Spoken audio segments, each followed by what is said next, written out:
اور کرم کے حوالے سے میں صرف 2-3 گزارشات کرنا چاہتا ہوں۔ ویسے تو میڈیا میں ریگولرلی اپڈیٹس دے رہا ہوں، تقریباً دوسرا تیسرا دن ہے کہ میری طرف سے سٹیٹمنٹس بھی آ رہی ہیں، لیکن آپ کے ساتھ خصوصی اس نشست کا فائدہ اٹھاتے ہوئے میں اتنا کہوں گا کہ کرم کا مسئلہ آپ کے سامنے ہے۔ یقیناً وہاں پر ایک کرائسس پیدا ہوا، دو فریقین کے آپس میں لڑائی جھگڑا ہوا، کئی انسانی جانیں جو ہیں اس میں نقصان ہوا، لوگ زخمی ہیں، اور اس وقت پاڑا چنار کا جو علاقہ ہے وہ سڑک کی بندش کی وجہ سے وہاں پر ادویات کی، خوراک کی یا باقی سامان یا آمد و رفت جو ہے لوگوں کی وہ اس وقت منقطع ہے۔ اس کی ایک بنیادی وجہ ہے، اور وجہ یہ ہے کہ دونوں طرف جو متحارب فریقین ہیں ان کے بنکرز ہیں، مورچے ہیں جو استعمال کرتے رہے وہ ایک دوسرے پر حملوں کے لیے، اور وہاں پر بھاری ہتھیار موجود ہیں۔ جب میں بھاری ہتھیار کی بات کرتا ہوں تو میں ایک بات واضح کر دوں، میری اس سے مراد کوئی AK-47 یا اس طرح کی کوئی چیز نہیں ہے۔ میری مراد ہے کہ وہاں پر rocket launchers, anti aircraft guns اور سرفیس ٹو سرفیس میزائلز تک وہاں پر موجود ہیں اور استعمال ہوئے ہیں ان لڑائیوں میں۔ اس لیے یہ بہت ہی ایک ایسی صورتحال ہے کہ جس کو اب خیبر پختونخوا کی حکومت نے یہ حتمی فیصلہ کیا ہوا ہے کہ ہم اب اس اسلحے کی موجودگی کو مزید برداشت نہیں کریں گے اور استعمال کے خلاف سخت سے سخت کارروائی ہوگی۔ لیکن قبائلی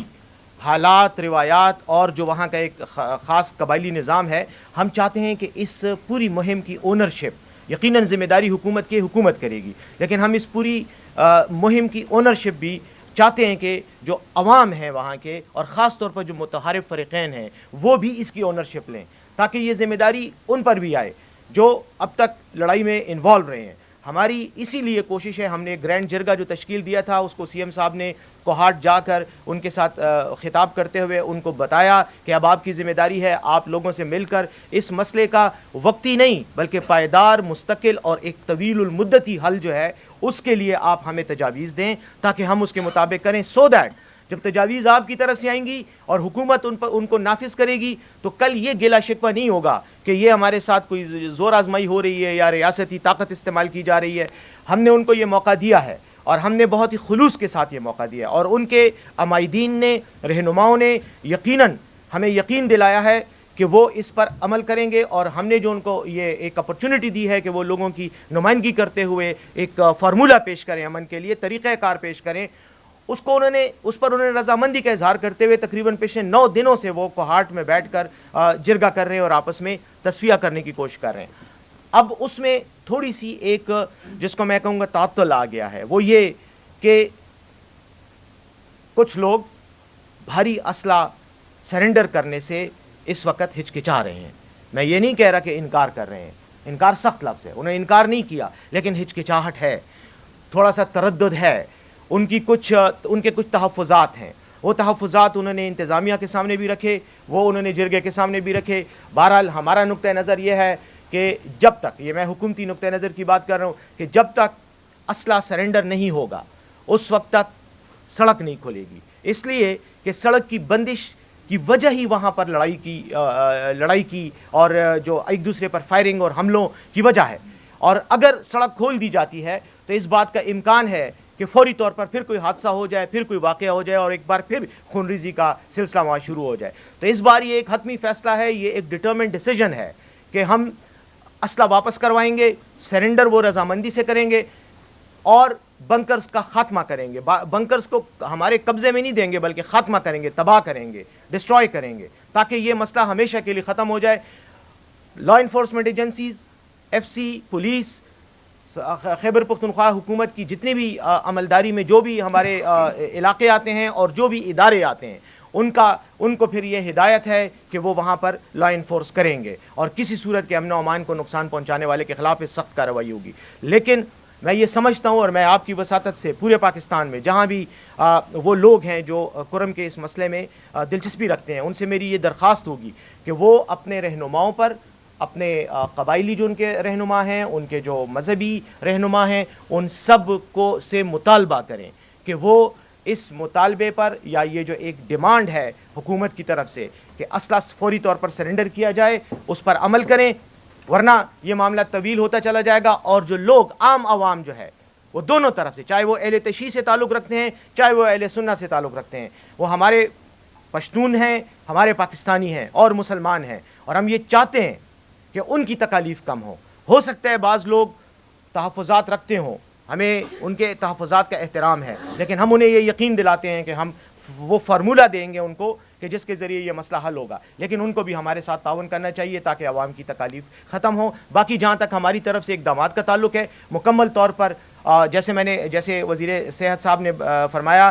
میڈیسن کا کوئی ایشو نہیں۔ ابھی جیسے ہم بات کریں کہ ہمارا MI-17 ہیلی کاپٹر جو ہے وہ لوڈ ہو رہا ہے اور وہ آج سدا جا رہا ہے، ہم سدا اور پاڑا چنار دونوں علاقوں کو پرووائڈ کر رہے ہیں۔ کچھ زخمیوں کی فہرستیں بھی ہم نے دی ہیں، ہم کوشش کریں کہ ان کو بھی وہاں سے نکالا جائے، جن کا وہاں پہ کچھ کو نکالا جا چکا ہے، کچھ کو نکالنے کی کوشش کریں۔ لیکن ایک چیز ہے، زخمیوں کے نکالنے پہ کوئی پرابلم نہیں ہے، ہم ہر وقت تیار ہیں، رات کو بھی دن کو بھی تیار ہیں۔ صرف مسئلہ یہ ہے کہ بعض لوگ ایسے علاقوں میں ہیں جہاں پر بندش کی وجہ سے ان کو بائی لینڈ ایئرپورٹ تک لایا نہیں جا پا رہا، وہ ہم کوشش کر رہے ہیں کہ جتنے لوگوں کو بھی وہاں سے نکالا جا سکے، کیونکہ دور دراز علاقے ہیں اور وہاں پر اسی کشمکش کی وجہ سے تھوڑا پرابلم بنا ہوا ہے لینڈ روٹ کو استعمال کرنے کا۔ تو ایک ہم یہ کر رہے ہیں۔ دوسری بات یہ ہے کہ خوراک کا بھی وہاں پہ کوئی ایشو نہیں ہے۔ یہ چیز میں آپ کو کلیئرٹی کے ساتھ کہنا چاہتا ہوں، کارروائی ہم ضرور کریں گے، لیکن ہم چاہتے ہیں کہ ہمیں پہلے جرگہ کو جتنا بھی ان کے ساتھ ہم ان کو ہم فیسیلیٹیٹ کر سکتے ہیں، جتنا موقع ان کو دے سکتے ہیں، تو ہماری کوشش ہے کہ ہم ان کو دیں، کیونکہ وہ عوام ہی کے نمائندے ہیں، عوام ہی کی طرف سے آئے ہیں، اور دونوں فریقین کو اور دونوں طرف جو قبائل ہیں ان کی بھی نمائندگی کر رہے ہیں اور جو مذہبی گروہ ہیں ان کی بھی نمائندگی کر رہے ہیں۔ تو اس لیے ہم ان کو میکسیمم ٹائم دے رہے ہیں۔ ابھی تقریباً آج 10واں دن ہے،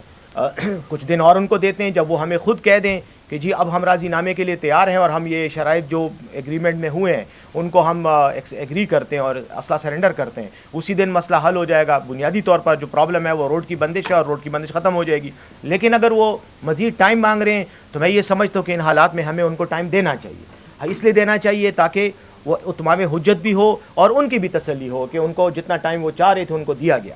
رہ گئی بات پھر کارروائی کی، تو حکومت بالکل کارروائی کرے گی، ہم کارروائی کرنے کی پوزیشن میں ہیں، ہم کارروائی کریں گے۔ یہ اور بات ہے کہ ہم چاہتے ہیں کہ ہم یوز آف فورس، طاقت کا استعمال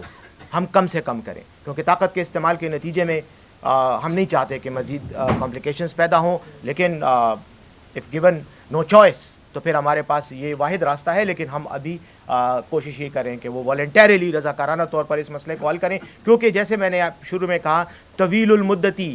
ہم حل چاہتے ہیں۔ ہم یہ نہیں چاہتے کہ ایک دن کے لیے مسئلہ ختم ہو، جیسے ناصر داوڑ صاحب نے کہا کہ چند دنوں کے لیے تو صلح ہو جائے، سیز فائر ہو جائے، اس کے بعد پھر کوئی پنگا ہو جائے، پھر لڑائی ہو جائے۔ تو ہم چاہتے ہیں اس کا اب دائمی حل نکلے، کیونکہ بہت ہو گیا، یہ کوئی چوتھی نسل کی لڑائی ہے۔ آپ کو میں صرف اتنا ایک عرض کرنا چاہ رہا ہوں ہسٹوریکل کانٹیکسٹ میں کہ 1890 سے یہ مسئلہ شروع ہے وہاں پر، 1906 میں وہاں فسادات ہوئے، 1940s میں 1940 کی دہائی میں وہاں پر فسادات ہوئے، اور پاکستان بننے کے بعد بھی ہوئے۔ تو یہ ہو رہا ہے۔ اب میں یہ سمجھتا ہوں کہ اب دونوں فریقین کے لیے یہ مناسب موقع ہے کہ جو کچھ ہو گیا اس کو بس اب ختم کریں، اور مری معاہدے کے تحت اور جو اس کے بعد دیگر معاہدے اور انڈرسٹینڈنگز آپس میں ہوئی ہیں ان کے تحت ایک نیا سوشل کانٹریکٹ آپس میں ڈیسائیڈ کریں، تاکہ حکومت جو ہے اس پر عمل درآمد کروائے اور کام جو ہے لوگوں کی خواہش اور منشا کے مطابق ہو۔ آپ وہی رپورٹ کریں جو میں نے آپ کو کہا ہے، اور بڑے سادہ الف نہیں میں نے دو باتیں نہیں کی، آپ شاید سمجھ دو باتیں رہے ہیں، میں نے بالکل وضاحت کے ساتھ بات کی ہے کہ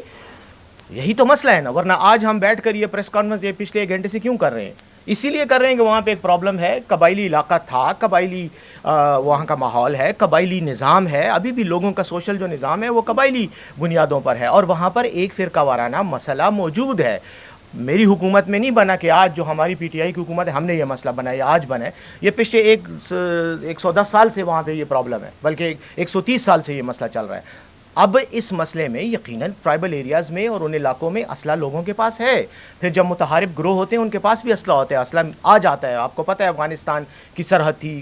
ابھی وہاں پر فینسنگ ہوئی ہے، اس سے پہلے تو فینسنگ نہیں تھی، تو یہ مسائل وہاں پر موجود ہیں۔ اسی لیے تو ہم یہ سارا ان کو بٹھایا ہوا ہے کوہارٹ میں، اور اسی لیے تو ان کے ساتھ بات کر رہے ہیں کہ ہماری رٹ ہے، میں تو یہی بات کر رہا ہوں کہ حکومت کی رٹ ہے، لیکن ہم یہی کہہ رہے ہیں کہ جو اسلحہ آپ کے پاس ہے واپس کرو۔ یہ تو امریکہ جیسے ملک میں بھی جو غیر قانونی تارکین وطن ہوتے ہیں ان کے لیے بھی گورنمنٹ جو ہے اعلان کر دیتی ہے کہ جی آپ آئیں، اپنے آپ کو رجسٹر کریں جو اللیگل ہیں، تاکہ ہم آپ کو لا کے انڈر لا سکیں۔ اللیگل ہیں تو ہمیں نہیں پتہ چلتا، ہم آپ کو کنٹرول نہیں کر سکتے۔ تو یہ تو ہر ملک میں ہوتا ہے، ہر معاشرے میں ہوتا ہے، کوئی ایسا سینیٹائز معاشرہ دنیا میں کہیں نہیں ہے کہ جہاں پر کوئی بھی چیز غیر قانونی کسی جگہ نہ ہو۔ وہ اللہ کی سلطنت میں ہو سکتا ہے، لیکن ابھی موجودہ دنیا میں تو ایسا نہیں ہوتا۔ تو یقیناً ہمارے یہ مسائل ہیں ان مسائل کو ختم کرنے کے لیے حکومت اپنی طاقت کا، لیکن طاقت سے پہلے اپنے جو ایک مدرلی فگر ہے،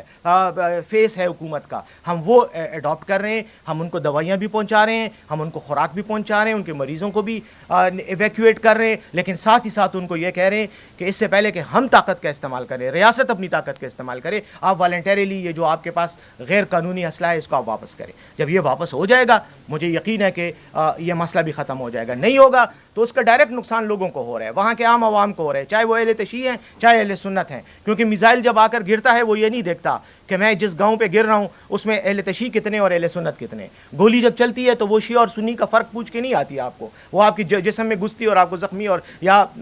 مار دیتی ہے. تو اس لیے میری کہنے کا مقصد یہ ہے کہ یہ وہ ایشو ہے جس پہ عوام کو یہ احساس ہونا چاہیے کہ یہ ان کا پرابلم ہے. حکومت آپ کے لیے کھڑی ہے، ساتھ ہے، ہماری وہاں پر پولیس بھی ایکٹیو ہے، ہماری لا انفورسمنٹ ایجنسیز بھی ایکٹیو ہیں، سب کچھ اسی طرح ہے. لیکن یہ ایک چونکہ ایک میں سمجھتا ہوں کہ ایک ایسا مسئلہ ہے کہ جس کو آپ یہ کہہ سکتے ہیں کہ ایک آئسولیٹڈ کانٹیکسٹ میں اس کو دیکھا جائے تو اگر اسلحے کا وہاں پر والنٹیریلی ہو جائے تو میرے خیال میں کام آسانی سے ہو جائے گا. نہیں ہوگا تو پھر یقیناً ریاست اپنی ریٹ استعمال کرے گی، ہم پھر بزور قوت استعمال. آپ کو تو پتہ ہے ویسے تو روٹین میں مختلف لوگ پشاور یا دیگر علاقوں میں جو بڑے شہر جیسے کرم کے لوگ زیادہ تر کوہاٹ میں ہیں. ہاں میں بالکل اس صورتحال کی وجہ سے پی ڈی ایم اے کے ساتھ ہمارا رابطہ ہے. پی ڈی ایم اے اس پورے پروسیس کو مانیٹر بھی کر رہی ہے. ایگزیکٹ ڈیٹا میرے پاس اس وقت نہیں ہے، وہ میں آپ کے ساتھ پی ڈی ایم اے سے لے کے شیئر کر لوں گا کہ کتنے لوگ ہیں. لیکن اس واقعے کی وجہ سے کوئی اتنی بڑی تعداد نہیں ہے کہ جس کو کوئی کرائسس سچویشن کہا جا سکے. یقیناً وہ لوگ جو وہاں پر موجود تھے جو وہاں نہیں تھے اور یہ فسادات شروع ہوئے اور راستہ بند ہوا تو وہ کوہاٹ میں رہ گئے یا پشاور میں یہاں پر ہیں. اسٹوڈنٹس بھی اور کچھ وہاں پر رہ گئے ہیں جو یہاں پر رہائش پذیر ہیں اور اپنے علاقوں میں گئے تھے. ان میں کچھ لوگ ایسے ہیں جو اسٹوڈنٹس ہیں، کچھ نوکر پیشہ لوگ ہیں جو وہاں پر پھنسے ہوئے ہیں اس وقت راستے کی بندش کی وجہ سے. لیکن کوئی ایسی بڑی کوئی کرائسس سچویشن نہیں ہے اور ڈیٹا اگر ایگزیکٹ تعداد ہے تو وہ میں آپ کے ساتھ پی ڈی ایم اے سے شیئر کروں گا. وہ تو جس طرح میں نے پہلے بھی کہا کہ 19 جو انجرڈ پرسن تھے تو ان کو ہم نے ادھر سے ریسکیو کیا. ابھی ہمارے پاس وہ اس طرح کی وہ ریشو نہیں جس طرح سیف صاحب نے کہا کہ حالات ایسے بھی نہیں ہے کہ ادھر لوگ جو مطلب ہے کہ زخمی پڑے ہیں یا اور ان کو دوائی یا جو چیزیں وہ میسر نہیں ہے. 19 جو انجرڈ پرسن تھے اس کو ہم نے ریسکیو کیا. میں نے پہلے بھی کہا کہ اگر ہمیں کوئی رپورٹ مل جاتی ہے خدا نخواستہ ادھر کوئی انجری ہو جاتی ہے تو ہم 24 آور تیار ہیں ان کو فیسیلیٹیٹ کرنے کے لیے. اگر ان کو پشاور شفٹ کرنا ہے یا ادھر اسی ہاسپٹل میں ان کو ٹریٹمنٹ دینی ہے تو ہم تیار ہیں انشاءاللہ اور کر بھی رہے ہیں. تو اسی طرح کی ابھی کوئی وہ فگرز میں آپ کو نہیں بتا سکتا کہ ہمارے پاس جس طرح پہلے میں نے کہا کہ 19 جو انجرڈ تھے اس کو ہم نے ریسکیو کیا. اگر ہمیں جو بھی رپورٹ ہو جائیں گے تو ہم اس کو مطلب ہے کہ آپ کے ساتھ شیئر کریں گے. اسی سوال کی میں سوال آپ سے پوچھنا ہے لیکن صرف وضاحت کرنے دو یار. اس کے سوال کا ایک جملے میں بات کر رہا ہوں. جو آپ نے کہا نا زخمیوں کا جو ہسپتالوں میں آ چکے ان کا تو علاج ہو رہا ہے، ان میں سے جو بہت سیریس ہے جن کا علاج نہیں ہو تو ان کو ریسکیو کیا گیا ہے، مزید بھی کر رہے ہیں. لیکن میں نے جو بات کی میں نے ایک اور بات کی. اصل میں آپ لوگ میری آدھی بات سنتے ہو پوری سنتے نہیں ہو. میں نے یہ کہا تھا کہ کل میرے پاس کچھ لوگ آئے تھے وہیں کے میرے تقریباً روز آفس میں آ رہے ہیں، ہمارے جرگے وغیرہ اور میٹنگز ہو رہی ہیں. انہوں نے مجھے کچھ علاقوں کا بتایا جو پاڑا چنار سے باہر کے علاقے ہیں، دیہات ہیں. وہاں پر کچھ خواتین جو ہے وہ زخمی تھیں. ایک خاتون کے پاؤں میں گولی لگی تھی، اس کا بتا رہے تھے. تو ہم نے ان کے لیے اب بندوبست کر رہے ہیں تاکہ ان کو ہم کسی ایسے علاقے میں لے آئیں جہاں ہیلی ان کو ریسکیو کر سکے تو ہم ان کو نکالیں گے. لیکن یہ وہ ہیں جو لوگوں کی اپنی انفارمیشن ہے، اس کا کوئی اسٹیٹسٹیکل ڈیٹا اس لیے نہیں ہے کہ وہ کسی اسپتال میں نہیں ہے. یہ وجہ پہلے یہ جو آپ نے بات کی ہے غیر ملکی یا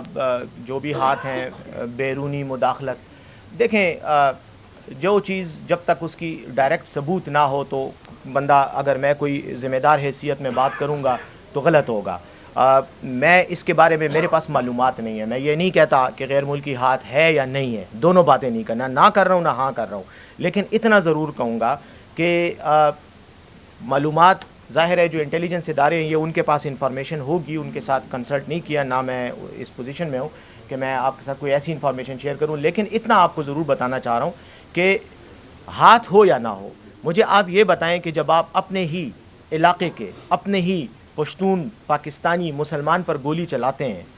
تو یار اس میں غیر ملکی ہاتھ ہو یا اپنا ہاتھ ہو آپ کا، آپ مجرم ہیں. آپ اللہ کے آگے بھی مجرم ہیں اور آپ اس قانون کے آگے بھی مجرم ہیں. اس لیے ہم یہ سمجھتے ہیں کہ اگر کوئی کسی بیرونی مداخلت کے نتیجے میں یا بیرونی طرف سے سپورٹ کے نتیجے میں یہ کر رہا ہے تو بھی انتہائی مذموم حرکت کر رہا ہے، اور اگر اپنی ذاتی نفرت یا اپنی علاقائی تعصب یا قبائلی تعصب کی وجہ سے ایسی حرکت کر رہا ہے تو بھی انتہائی مذموم حرکت ہے اور قابل مذمت ہے۔ جہاں تک آپ کی تجویز کا تعلق ہے، جرگے کو ابھی ہم نے ٹائم دیا ہے، کل بھی ہماری بات ہوئی ہے، کل میرے پاس بھی ان کا ایک نمائندہ آیا تھا، میری اس سے میٹنگ بھی ہوئی ہے، اور وہ یہی کہہ رہے تھے کہ وہ اپنے کچھ